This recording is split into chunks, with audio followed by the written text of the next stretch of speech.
Today's seminar is called Social Security. When should you start receiving retirement benefits?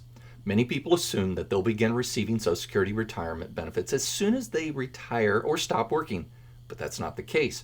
Retiring and claiming Social Security benefits are different. You have options, and learning about them can help you make a well-informed decision about when to start receiving benefits. As you approach retirement, when you claim Social Security benefits is one of the biggest decisions you'll make.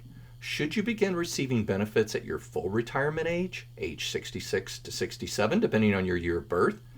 Should you start receiving a smaller benefit before full retirement as early as 62? Or should you wait past your full retirement to receive a larger monthly benefit? You can delay receiving benefits up until age 70. It's an important decision, and it's not a one-size-fits-all answer. The personal decision must be based upon your unique circumstances. Of course, sometimes the answer is simple. You have to take Social Security as early as possible if you need the income right away to meet your daily living expenses because of an illness, disability, or unemployment. But if that's not the case, if you have other sources of retirement income and you want to continue working, for example, you want to consider this in a well-informed decision. If you're like most people, you've paid into the system for years, and now you want to get the most out of it. So let's get started today with two major reasons of why when taking your Social Security benefits is important.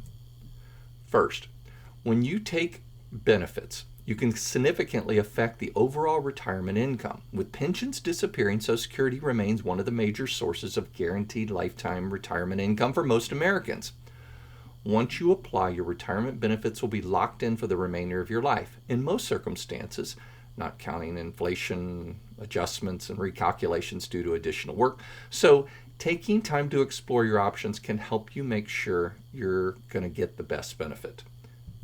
The timing of your benefit will also affect a spouse because he or she may be entitled to receive spousal benefits or survivor benefits based upon the amount you receive. So what should you consider? Well, you got to consider your full retirement age and benefit calculation, the amount of your future benefit and the effect of early or delayed, how long you expect retirement to last based upon life expectancy, whether you plan to continue working, other sources of retirement income, income taxes, and how your spouse might be affected. So let's get started with a couple of basic things you need to know in order to make your options clear. First is, what is your full retirement age? And it's based upon your year of birth. And you can see that it ranges from 66 to 67. How is your benefit calculated? It's based upon the number of years you were working, and over those years, you must have worked at least 10 years in the Social Security to be covered for employment. When you become eligible for benefits, the earliest is 62. The Social Security Administration calculates your full retirement.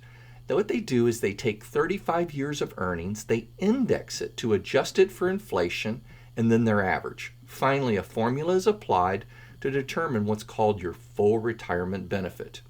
You may also hear the term full retirement benefit as your primary insurance amount.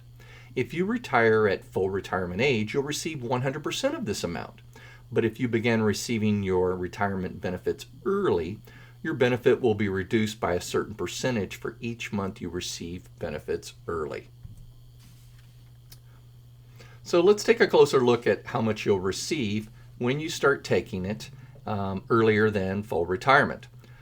Currently, the earliest that you can receive Social Security is 62, but choosing to take benefits early has financial consequences because it permanently reduces the amount you'll receive.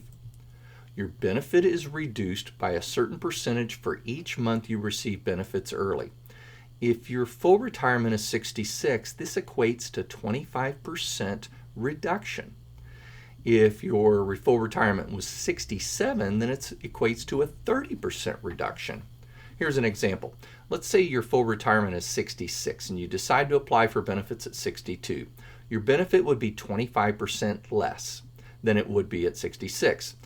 So in this chart above, you can see that $1,800 is your 66 benefit. it'll be reduced by 25% or $1,350 if taken at 62 instead. However, you'll receive benefits for a longer period of time, 48 to 60 months longer if you began receiving benefits at your full retirement age, which is certainly a big factor. We're going to discuss this soon, but first, look at how your benefit will be affected if you decide to delay retirement instead. If you delay retirement, you'll receive delayed retirement credits permanently. Your benefit will increase for each month you delay receiving benefits, 8% a year past your full retirement age up until age 70. Note that we're only talking about your benefits based upon your earnings. It won't affect delayed retirement credits for survivor benefits or spousal benefits. To continue with the example from the previous slide, if your full retirement age is 66, you decide to delay receiving credits until 70, you'll get 32% more than at age 66. This chart shows for each year your delay. $1,800 monthly taken at 66 will increase by $144 a month and will be worth $23.76 if taken at age 70 instead of at age 66. This final chart shows the range of benefits you might receive if your full retirement is at age 66 at $1,800, depending on when you choose taking benefits. In our hypothetical example, $1,800 is full retirement benefit at age 66. The monthly benefit of $23.76 at 70 is 76% more than the monthly benefit of $13.50 taken at 62. That's a big increase. However, this chart doesn't show what you'll receive for the 8 years longer if you take them at age 62 rather than at 70. So you can add up to a lot of money. In this example, you'll receive $1,350 for 8 years. You would have received $129,600 by age 70. So we'll return to the fundamental question. Is it better to opt out for the smaller benefit at 62 or receive for a longer period of time, or is it better to take it at 70 and get the highest possible benefit? Again, there's no one-size-fits-all answer here. It depends on if you can afford to delay and how long you expect to live in retirement. How long your retirement will last? Well, there's no way to know for sure, but retirement may last longer than you think. According to Social Security Administration, about 1 out of every 4 retirees will live past the age of 90. 1 out of 10 living past age 95. So even if you plan for a maximum lifespan, to reduce that risk, you'll live longer than you expected. You simply could run out of money. For example, wait a few years to take your benefits, you'll receive a higher monthly benefit for life. And remember, because you're receiving an annual cost of living adjustment, if prices rise, your benefit will generally keep pace with inflation, unlike other sources of retirement income. And if you're married, you'll want to consider the joint life expectancies of you and your spouse, which often differ from individual life expectancies. If you're thinking about working well into your 60s or 70s to increase your retirement savings, you may be wondering whether you should receive Social Security benefits while you continue to work. The answer is yes. Many people choose to apply for Social Security benefits before they actually retire, but you may have heard earnings from work may affect your Social Security. So if you're under full retirement age, your earnings exceed a certain amount called the annual earnings limit, part of the benefits will be withheld or reduced by the amount from Social Security. But once you reach full retirement age, they will not reduce this. Social Security will not take money away from you. So whether you're full retirement age, the rule is that $1 in benefits will be withheld for every $2 you earn in benefits over the earnings limit. This limit changes from year to year. In 2017, it's $16,920. In the year you reach retirement, a special rule applies. $1 in benefits will be withheld for every $3 you earn over the $44,880 in 2017. as I mentioned earlier, at full retirement age will not affect your benefit. So, however you want to just look at this, when you take it does matter. One of the most important factors for you to decide in taking your Social Security benefits is how your decision will affect your overall retirement income plan. Most people have several sources of retirement income, including Social Security, earnings from a job, pension benefits, and income from savings and investments. How much retirement income do you need? How does Social Security fit into that plan? If you have less than adequate retirement savings or no pension, you may need to rely more heavily on Social Security income, leading you to take benefits early if you need the benefits as soon as possible. Or conversely, encouraging you to postpone taking benefits to the highest possible benefit. If you've been able to accumulate substantial retirement assets, you may have more flexibility when it comes to the timing of Social Security benefits. For example, if it's possible that taking your Social Security benefits sooner rather than later will allow you to delay withdrawing funds from a tax-deferred investment such as 401k, 403b, or other IRAs, allowing them to accumulate tax-deferred a little bit longer. Alternatively, tapping into other retirement assets may allow you to postpone claiming Social Security benefits, therefore allowing you to earn the delayed credits. Will your benefit be taxable? Taxes are a consideration, depending on whether you have additional income to Social Security benefit. Now, taxes aren't going to be the biggest concern for everyone, because you can see right here that the benefits from Social Security for a individual, it's $25,000 to $34,000 if you file as single, and $32,000 to $44,000 if you file as married. And if it's above that, the portion above that would only be taxed at 85%. So how will it affect your spouse? You want to maximize household income, survivor income. It's important to know that because when you're taking retirement benefits can dramatically affect your spouse's benefit during retirement, your household income. So the decision may be based upon a spousal, is what they're entitled to. The spouse has a decision to make. Together, you'll need to consider what is the appropriate combination for you. We have software and we have formulas and we have a process to optimize based upon what your specific needs are. So if you'd like to talk about that, we can help you. When you're married and both you and your spouse have worked in jobs covered by Social Security, each of you are entitled to retirement benefits based upon your own records. As you recall, in your full retirement age, you're entitled to 100% of the full retirement benefit. You can receive reduced benefits as early as 62. You and your spouse may also be entitled to spousal benefits, as much as 50% of your full retirement benefit. For example, if your spouse had low earnings, he or she may be entitled to a spousal benefit based upon your earnings records that's larger than their retirement based upon their own record. At your full retirement age, this spousal benefit is generally equal to 50% of your full retirement benefit. However, if the amount will be reduced if your spouse files early, for example, if your spouse files for a retirement benefit is age 66 and he or she files at 62, your spouse will receive only 35% of the full retirement benefit. This reduction is permanent, so it's important to be careful about the implications of an early retirement. And keep in mind that your spouse can't collect spousal benefits until you have filed for your retirement benefits.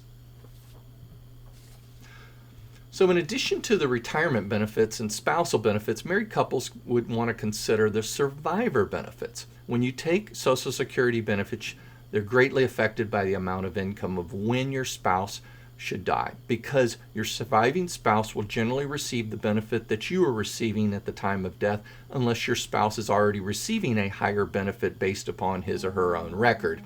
If your spouse life expectancy is longer than yours, it can easily be an important consideration.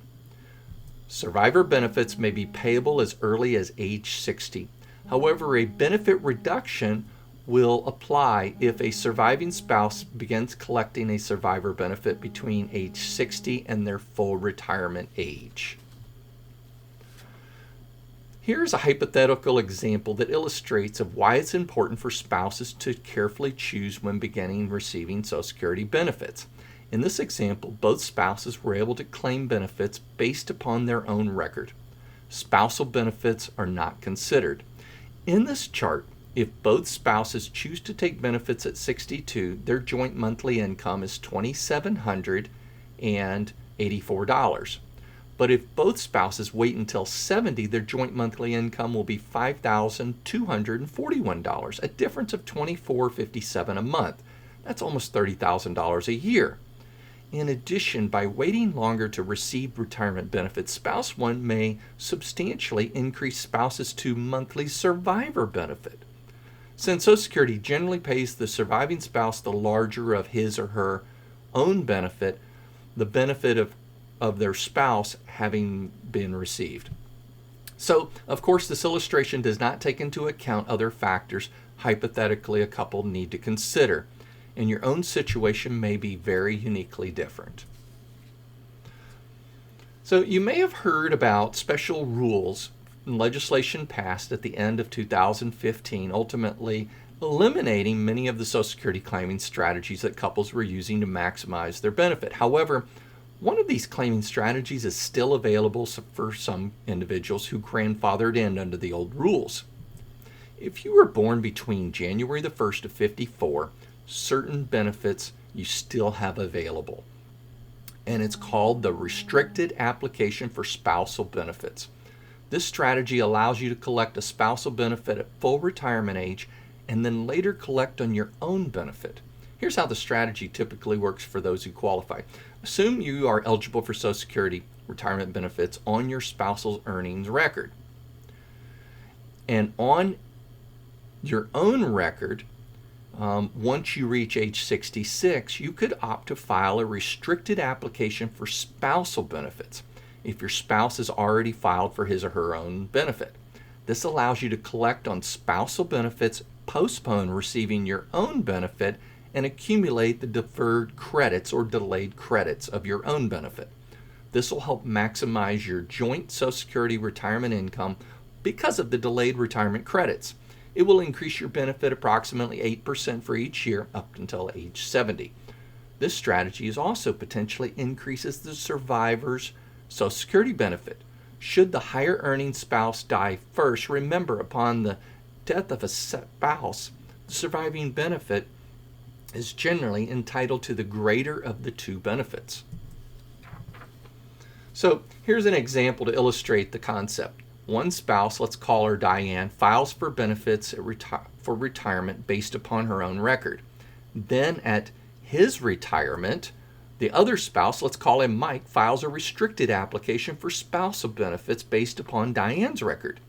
Then later at age 70, Mike switches over to his own benefit, getting delayed credits. By using this strategy, Mike and Diane have increased their joint monthly Social Security income.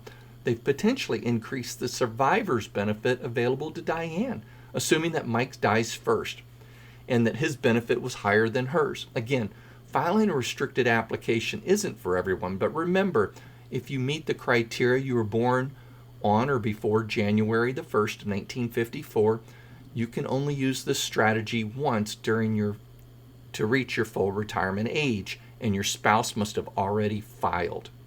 Even if it's an option, the restricted option isn't right for everyone. You'll need to consider some other factors such as age differences, benefit differences, and other sources of retirement income, life expectancy, income taxes, in deciding whether or not to use this strategy. So the choice is yours. So you may decide to take benefits early. If you need Social Security right away, if you want to invest your monthly income, if you want to delay taking funds from other vehicles, your spouse wants to delay credits. So you also may want to decide taking it later if you want a higher monthly benefit. You want to maximize survivor's income. You plan to work longer. You're able to file for spousal benefits first and then switch to your own. Remember, the choice is yours and it's based upon your unique circumstances.